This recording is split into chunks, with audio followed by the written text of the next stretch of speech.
Day sa lahat nating mga kapatid, kamag-anak, kumusta ang eleksyon natin? So makapagbahagi lamang tayo ng maiksing kaunawaan regarding dito sa tanong. Ang tanong ay kailan ba sinamba ang ating Panginoong Jesucristo? Before the foundation of the world or dito sa lupa?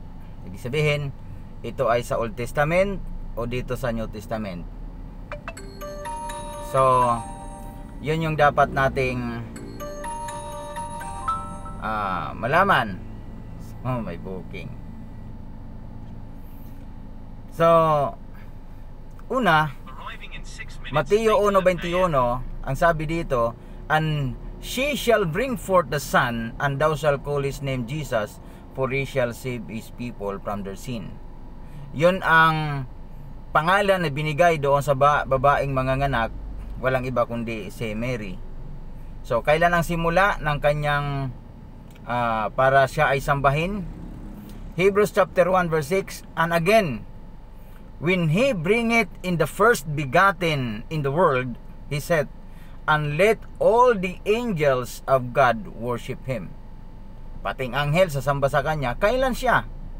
When he bringeth in the first begotten into the world. Kailan ba siya naging begotten? Bakit siya tinawag na begotten? Because Jesus Christ as a Son of God, he is the only one Son of God that bring forth by the virgin birth, no? Mula sa babae. Now, Philippians chapter 2 verse 9 and 10, wherefore God also hath highly exalted him and giveth him a name which is above every name, that at the name of Jesus every knee should bow, all things in heaven and things in earth and things under the earth. So kailan siya sinamba? The day na binigay ang pangalan ng anghel doon sa bata, yun ang simula ng pagsamba.